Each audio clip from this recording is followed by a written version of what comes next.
Welcome, my darling pretties, to our Beyond the Dawn of Business podcast for pretty, empowered female entrepreneurs. It's time to step into your power, pretties. Lift each other, support the squad, and choose a life filled with the autonomy and freedom to live your dreams. I'm your host, Dawn Beth, owner and founder of Beyond the Dawn digital business brand and agency. My coffee is hot and my eyelashes are on, so we are ready to go. Hi, welcome to today's episode. I hope you are doing really well. Today, I want to dive into expressing publicly a superpower of mine that I recently found out about. There's a lot of talk all over the media and the news, probably in the last kind of 12 to 18 months, about late diagnoses for females on the autistic spectrum and also aligned with ADHD. And this is one of those topics that a lot of people want to talk about, but they will skirt around and they won't want to discuss it because they won't want to say something that's inappropriate. They won't want to address something that might make them look different. And I think it's one of those things that as you see a snowball of positive conversation happening, you have to make a decision whether you're going to hop on that snowball or whether you're going to let it pass you by. And I have so many amazing women that listen to this podcast and read our blogs and consume our content. And I know you're out there, and I think it's really important that I share my experience in a positive way. And because I do feel so positive about it, I don't mind sharing it. I wanted to do that. So today I'm going to talk to you about my ADHD late diagnosis and why I feel like it is a superpower, and also how I found myself in a position to actually even explore whether this was something that was for me. So a lady doesn't reveal her age, but let's just say that I am not 40, but I'm a little bit above 35. That would put it that way. If you Googled me, you'd find my age. So I don't even know why I'm trying to conceal it, but it just feels right to add a bit of mystery to the podcast. And as a child, I really, really found creative, daydreamy projects just super easy. If you gave me something where I had to create a whole new structure of a world, I could do it. If I was able to completely immerse myself in my imagination, it was very easy for me. I was very artsy, I was very singy, I was very dancey. I wanted people to understand me. I mean, so much of this comes out now as an adult. I really wanted to use my voice and for people to get to know me. And I struggled making friends. Like, I think I have some friends that I still know from primary school. Well, one friend. I have one friend that I still know from primary school. And I think if we were to ask her, she would say that I was weird. Like, I was weird. I was happy. I was sunshiny, but I was not neurotypical. I mean, let's just say it. Let's just put it out there. I wasn't neurotypical at all. I had lots of academic strengths, but they didn't always fit the way in which they were measured at school. Don't get me wrong. I sailed, a mediocre student all the way through my school career, both primary school and high school. I was well behaved. I was polite. And what I didn't realize at the time was that I was masking really hard all of the different feelings and things that happened for me as a child. I had a horrendous fear of the dark. I would worry about everything. I didn't understand the way other people thought about things in terms of the world. I found the world to be a bit of a scary place. I remember as a child, I would look up at the sky and I would just be so overwhelmed with the idea that there was space behind that sky. And there were a lot of really heavy emotional things for me that I can remember as a child that just felt incredibly overwhelming in a way that I didn't know how to express. Now, I was not aware of how hyper I was as a kid, until I was maybe 11 or 12. And I caught my mum having a conversation with one of her friends about how as a young child, like 3 or 4, I had to be given different foods at my friends' birthday parties. If I was ever invited to one of my nursery school friends' birthday parties or cousin's birthday party or whatever, I had to be given different foods because they wouldn't allow me certain E numbers. I don't know if you've heard of those before. It's the colorings that they put in fizzy drinks and things. They couldn't allow me to have certain sugars. They couldn't allow me to have certain E numbers because I would have a hyper episode. Now, I don't remember these hyper episodes, but my mum remembers them clear as day. So I've definitely given her some trauma over the way I used to behave. And the way she describes them to me is that I would literally get myself on such a tease. I would be laughing and joking and falling all over the place, and I would be inappropriate. So I would be saying silly things, and I would be knocking things over, and I would be doing things for attention. And even as I'm saying this right now, I'm smiling ear to ear because it is just so unlike me. But I struggled with it horrendously, apparently, for a number of years until they managed to get it under control, or, if, as we know now, I managed to learn to mask it. I managed to learn to control it in order for me not to get the negative backlash that I would have definitely have gotten from those kind of interactions. I remember as a teenager, I used to worry about every single thing. I had a real thing about critical thinking, which later on in my later years, once I became a mum, I and my GP was convinced put me on the spectrum for OCD. And the reason for why we explored that together was because I needed to have a plan B for everything. So, for instance, any bad thing that happened in the world, any bad thing that, affected everybody's consciousness, such as terrorist attacks or plane crashes or anything that would just be absolutely, monumental, I would need to have a plan B. Like, what would I do in that situation? I would find myself obsessing about the news and consuming things in order for me to make a plan to protect myself from them, because I couldn't understand how they can happen. We figured out quite quickly that from an OCD point of view, I wasn't OCD typical, because people who suffer with obsessive compulsive disorder have the obsessive and they think something bad's going to happen, of course, and they have those feelings, they have the intrusive thoughts, but they also have the compulsion to do something that will counteract that. And I never had the compulsion. I only ever had the obsession and the intrusive thoughts. So I remember quite clearly the time that I came out, for lack of a better term, publicly to say that actually I do find myself on the spectrum of OCD. And now it makes much more sense to me that actually I'm not OCD at all. It's just another symptom of ADHD. At high school, I didn't stim at all, but I used to fidget. Yeah, I could not sit still, and I used to get told off all the time for dancing at the dinner table whilst eating. I used to do, like a chair wobble, and I just couldn't sit still. And the main thing for me was, if you gave me a task that I was interested in, I could perform that task to a level of excellence that would astound the people around me. And I used to really thrive off that positive energy whenever that occurred. Academic structure doesn't actually allow for that to occur too often, but when it did, it was fantastic.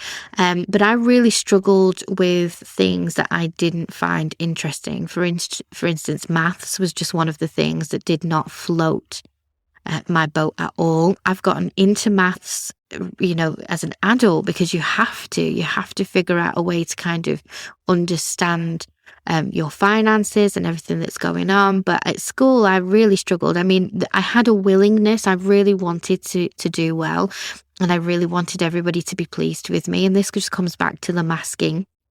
I made ways to cope.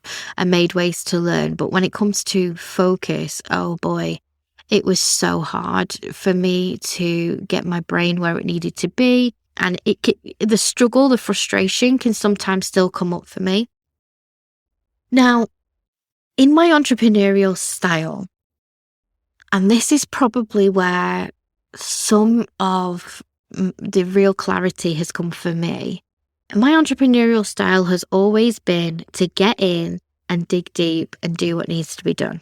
Okay, so if I'm interested in it, which of course in my business I absolutely am, it's such a passion, it's such a calling, it's my purpose, that hyper focus I get in my business is really a massive superpower. It's amazing. I'm an ideas person. I have 6 billion different ideas.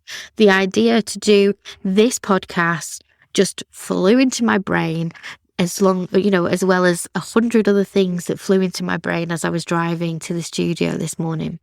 And it's just one of those things that I can't really fully describe, but I'm so grateful for. I see things that other people sometimes can't see. I see opportunities, and I'm just one of those people that can just go in, dive in deep, and get like 3 weeks worth of work done in a day, on a good day.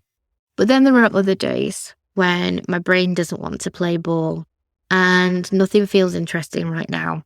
So it just wants to sleep.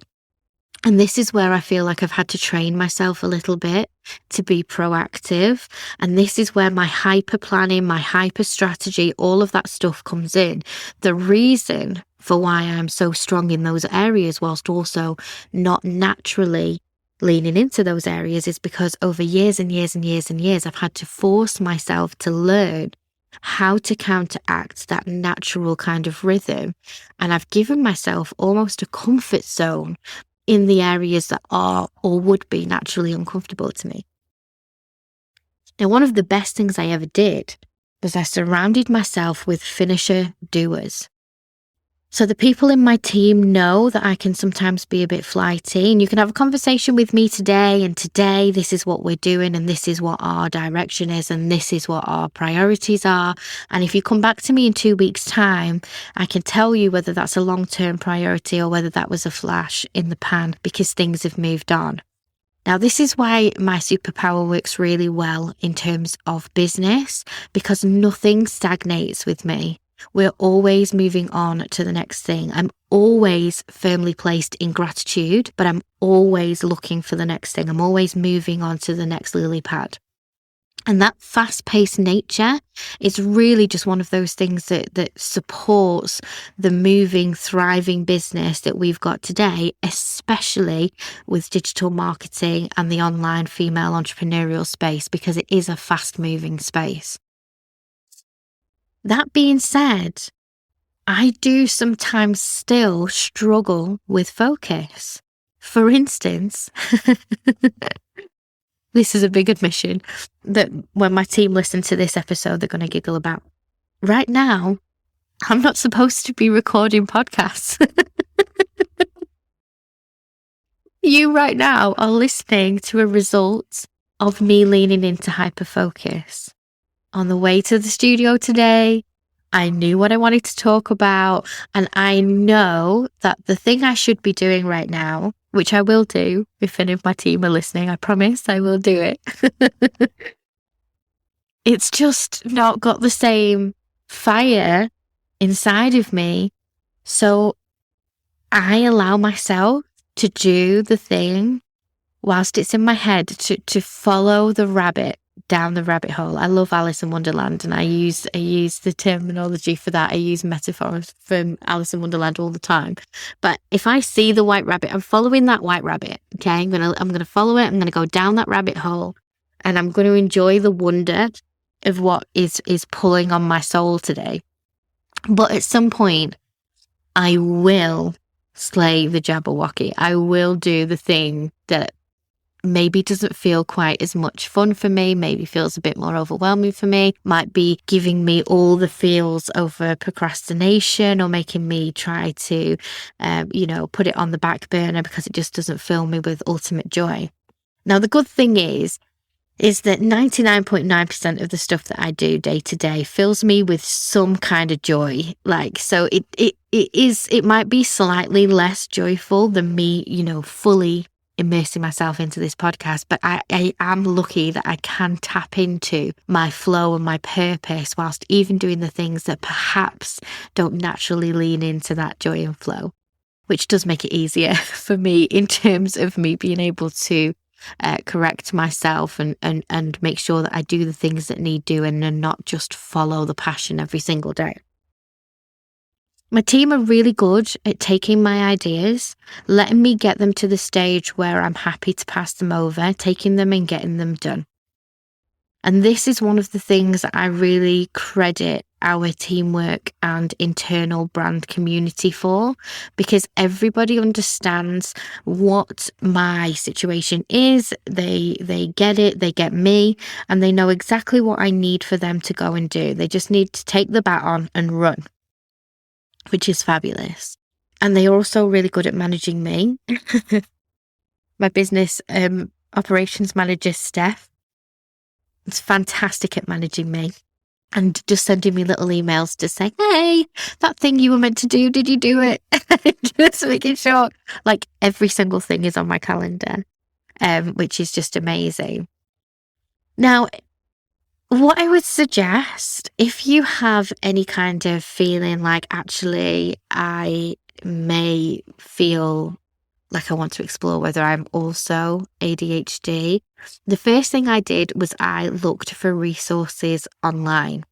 I really enjoy funny reels on Instagram, and I'm thinking about doing some myself just so that I can reach out to those of you that feel in some similar way. I really enjoyed watching other people's reels. I really enjoyed seeing other people's posts. And as soon as I started to fully recognize myself in those things, that was a moment for me when I kind of went, okay, this makes total sense. Then I researched online. I also just want to say real quick that there is a bit of a thing about self-diagnosis. Like if you self-diagnose, then you don't really know. I've spoken to my GP about this now, and my GP is like so totally on board with my thinking. They are, as far as they're concerned, I'm ADHD. And I knew before the GP told me I had self-diagnosed. So if you're sat there thinking like, oh, I don't know for certain because I haven't seen the doctor, I'm self-diagnosing, like, please don't give yourself a hard time.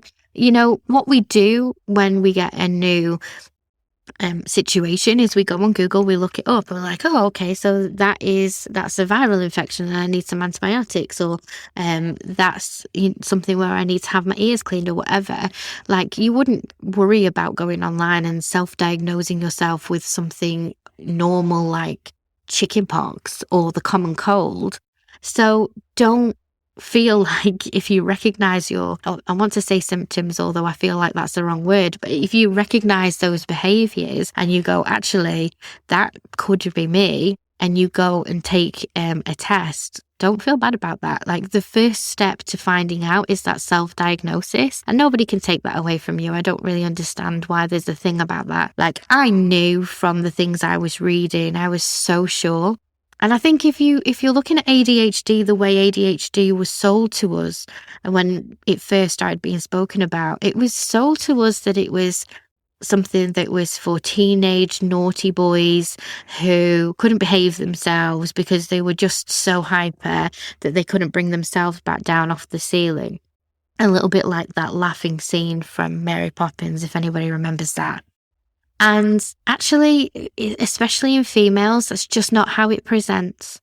You know, we're often incredibly intelligent. We're often very, very bright. We have often found ways to mask it in very, very clever, sneaky ways, which is why so many late diagnoses are coming out.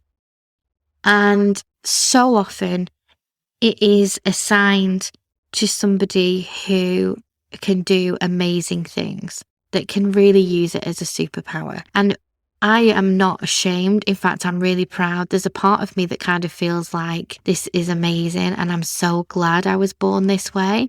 Obviously, at high school and primary school, it wasn't the most fun thing to deal with, but as an adult, it's actually a massive superpower. And I can see myself really thriving and having a life that I love, that I just would not have if I didn't have all of the amazing traits that came with this particular diagnosis.